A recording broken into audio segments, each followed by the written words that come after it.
Binyamin was in the paratroopers, what is called 101. Part of the training is jumping out of a plane. You have to do, I think, 3 jumps, and it's one of the higher units in the army. He was a tough soldier. He also was what we call here the Negevist. He was in charge of the Negev machine gun, which is a very heavy gun. In addition to being a very good shooter, he was very big and strong. When the war started, he was doing guard duty in Hebron during Sukkot, and on Simchat Torah, he was actually on the farm, and that's when he kind of found out that things were happening, and then he just quickly went to his base. Even before he was even personally called up, he already left to his army base, knowing that they were going to be going. He went to his army base and he called us that night after Shabbat to tell us that they had been helicoptered down south. They were by one of the kibbutzim, by near Am. They were doing cleaning, making sure that there were no more terrorists there, and spent a few days there. From there, they went to Bach Tzanchanim, the paratroopers army base, to train to go into Gaza. While they were there, sometimes he had his phone, sometimes he didn't. So he would call, and then October 27th, the army had arranged a picnic for all the families to come and be with the soldiers before they went into Gaza. So we were together Friday morning, spent a few hours with him.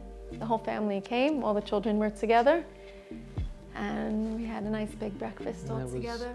That was the last time we were all together as a family. Although the day before the war started on Hoshana Rabbah, which is the last day of Sukkot, it was actually his birthday, and we were all together for a family breakfast.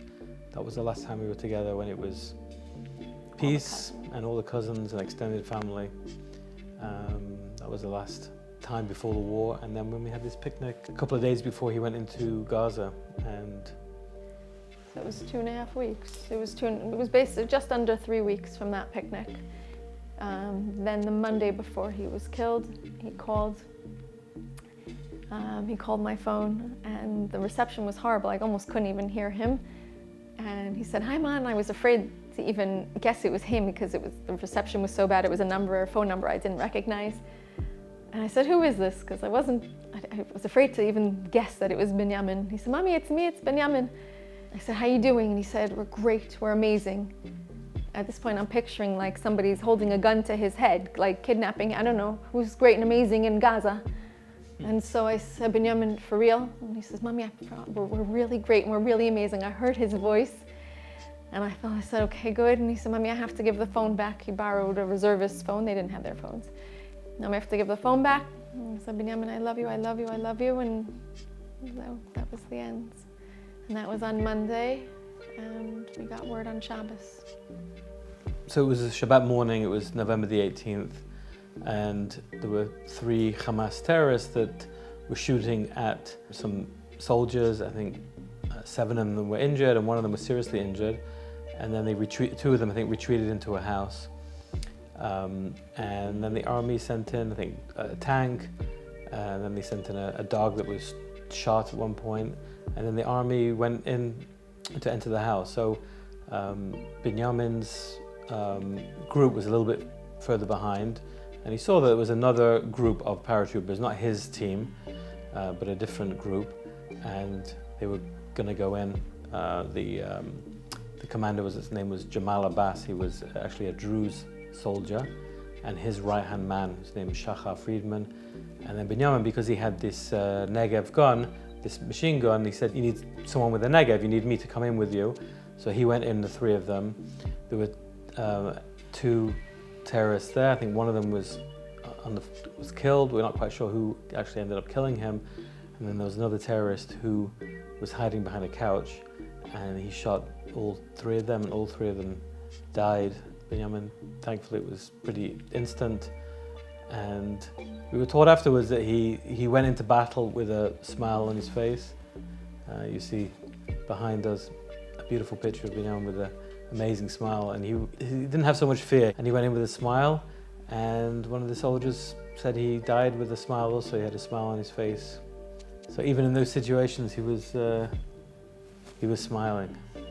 His name is Binyamin Meir, and his Meir face, his face is really lighting up everything.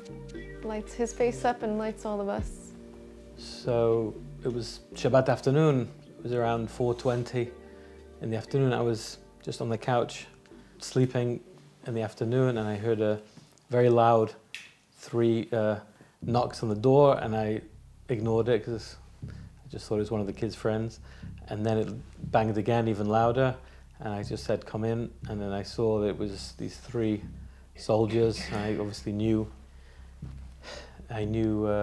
what it was about. I mean, and they came in, they asked me if Hebrew, English. I said English, and then they told me, and I asked, was he wounded?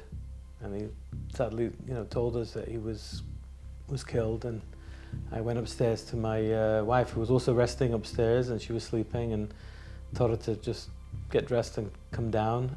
And as soon as I saw the soldiers, I knew.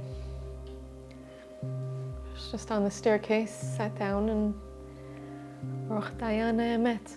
There's nothing else to say. And they were very, very special, these soldiers. They were so sweet. And their mission was now how to tell all the children. One child was sleeping here, one was outside playing, another one was at a bar mitzvah, another one, we had to try and track everybody down without making a scene. So we had to one by one go get this child, come in, and then tell them, and then we had to find the other one. And one in yeshiva, we couldn't even tell him till after Shabbos. They were trying to get to the yeshiva. It's not simple. I'm trying to send a message to my mother. And America, their phones are off, and we thought maybe we'll wait. And our rabbi here said, absolutely not. You have to tell them even on Shabbos there, because if they find out from somebody else, the craziness to find Hatzalah of Houston, to get in touch with Hatzalah of Dallas, to go to my mom's house. They weren't home. They went to Monica's. Everywhere they went, it took a while until they found her. And the Rav was right, because by the time if Shabbos was over, she had tons and tons of messages. So it really was important that we told her beforehand. I can't imagine how that was for her, being so far away. The funeral was the next day on the Sunday, and we obviously try and bury it as quickly as possible. And it was the first rain of the season, and it really rained, like crazy rain. But still, even with the rain, there were thousands of people who attended the funeral. They also had a flag waving, and the people in the community were waving Israeli flags and singing songs. And then typically you kind of drive through that and feel the warmth of your community. But my wife decided to walk through them and was singing and encouraging them to sing. And I have to ask her what went through her mind, why she decided to do that. No, it's just the Am was there. All our people were there, and we were all in this together. But that rain, nobody can get over that rain. Even when Rav Shmuel Eliyahu spoke, you couldn't even hear his words. The rain was pounding so heavenly, so hard. People said, it was this celestial Hashem, everybody up in the sky crying also. I said, no, it's just because Binyamin likes the ground to be taken care of. He just wanted the rain for the ground to grow. And then we found out actually the next morning that there were Hamasnikim, some Hamas in tunnels that were surrendering because they were drowning, and they were coming up with, because they couldn't take all the rain. I said Binyamin would also be happy with that. Every time it rains now, I think of him.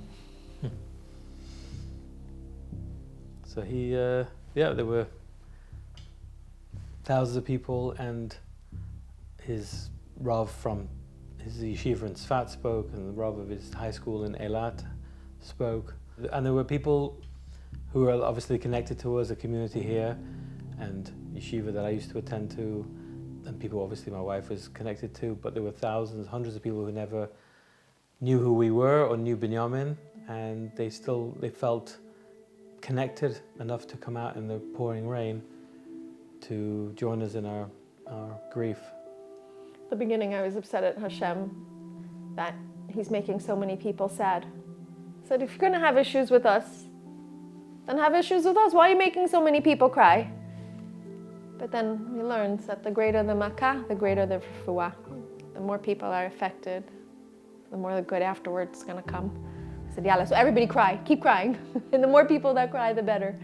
So after the funeral, we obviously didn't know what to expect. You know, thank God we've never sat shiva before, but it was a very unique shiva that, please God, we'll never ever see anything like that again.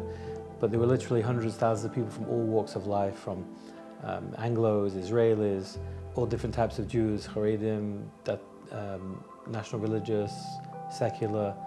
There were people who had lost other children, people who were connected to the paratroopers. It was like people streaming in. I mean, there must have been over 1,000 people a day, and that really gave us a lot of strength. That we knew that the nation was behind us, the nation was with us. So it definitely made the week easier. Certainly didn't have time to even process or think because it was just so busy. There were people from Dallas, people from my mom's school, Manhattan Day School. There were people from literally everywhere possible. People from Yeshiva University, from SK. I mean, there were people literally from all over the place. Mm-hmm. People who also, Yossi Hershkowitz was killed the week before. His brothers came here. They got up from Shiva. They came here. People who... Yeah, there's even 2 people from New York who said that they saw the funeral. It was live streamed on Arut Sheva, and they saw the funeral, and he told his friend, we have to go to the Shiva house, and they didn't know who we were, we didn't know who they were, and they flew in to be with us and be part of our grief. I don't think for 1 minute we felt alone.